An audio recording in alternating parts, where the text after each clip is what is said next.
বিসমিল্লাহির রহমানির রহিম। আসসালামু আলাইকুম। কেমন আছেন আপনারা? এখানে আমি নিয়েছি কচুর মুখা, চিংড়ি মাছ আর প্যাকেটে চালতা আর আমার গাছের বেগুন।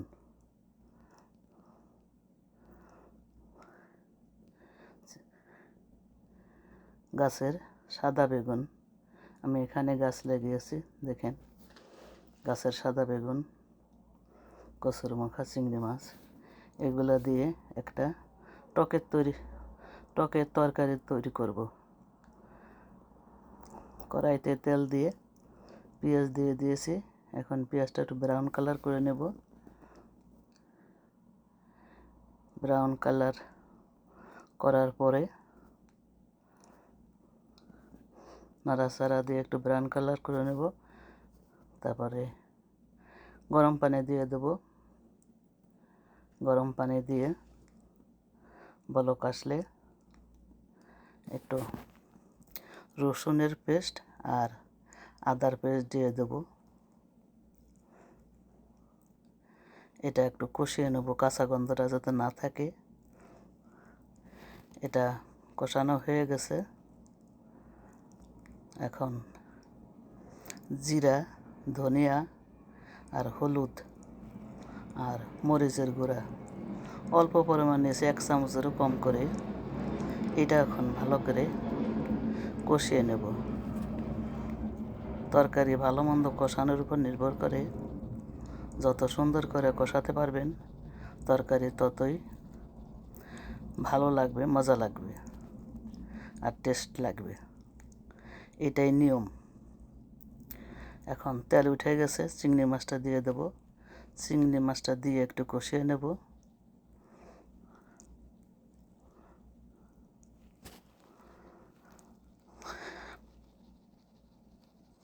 হালকা একটু পানি দিয়ে দেব। পানি দিয়ে একটু কষিয়ে নেব।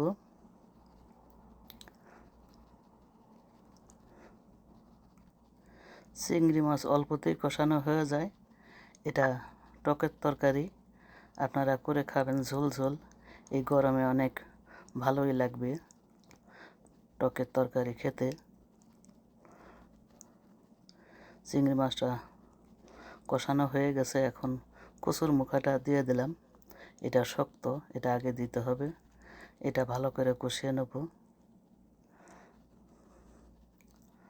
আপনারা এভাবে রান্না করে খাবেন, দেখবেন অনেক মজা পাবেন।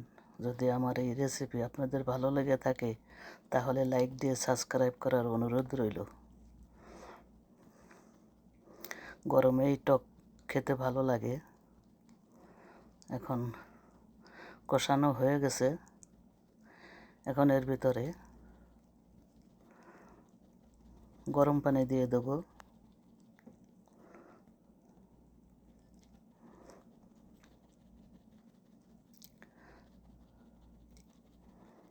সবসময় চেষ্টা করবেন গরম পানি দেওয়ার, কারণ রান্না করা তরকারির ভিতরে ঠান্ডা পানি দিলে সেটার টেস্ট অন্যরকম হয়ে যাবে। সবসময় গরম পানি দেওয়ার চেষ্টা করবেন। একটা কথা মনে রাখবেন যে টকের তরকারি একটু ঝোল থাকে। আমার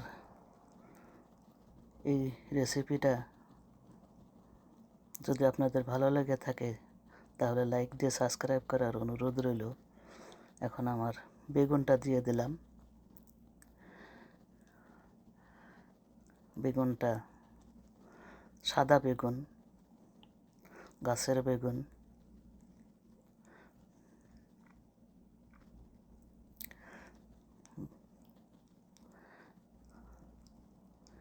গাছের জিনিস খেতেই মজা। এখন কভার করে রাখবো সিদ্ধ হওয়ার জন্য। বেগুনটা সিদ্ধ হয়ে গেছে, দেখেন। এখন হাফ টমেটো আর চালতাটা দিয়ে দিলাম। এখন বেশি আর জাল লাগবে না। এখন নাড়াচাড়া দিয়ে অল্প একটু 2-3 মিনিটের জন্য রান্না করব। যেন চালটাটা সিদ্ধ হয়ে যায়। চালটাটা সিদ্ধ হলেই দেখবেন মজার একটা তরকারি হয়ে গেল। এখন একটু কভার করে রাখবো। দেখেন আমার তরকারি রেডি। এখন নামিয়ে নেব।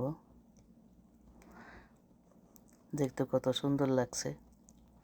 যদি আমার এই রেসিপি আপনাদের ভালো লেগে থাকে, লাইক দিয়ে সাবস্ক্রাইব করার অনুরোধ রইল এবং বন্ধুদের মাঝে শেয়ার করে দিবেন, তারাও দেখতে পাবে। এই গরমে টকের তরকারি অবশ্যই সাথে থাকবে, তাহলে খেতে ভালো লাগবে, শান্তি লাগবে। এটা একটা নর্মাল তরকারি। বলবেন যে নর্মাল তরকারি আবার দেওয়ার কি দরকার আছে? আমি যা রান্না করি সবই আপনাদের শেয়ার করি। আশা করি ভালো লাগবে। বাচ্চাদের সবজি খাওয়ানো অভ্যাস করবেন, দেখবেন ছোটোকাল থেকে অভ্যাস করলে তারা ঠিকই বড় হলে সবজি খাওয়ার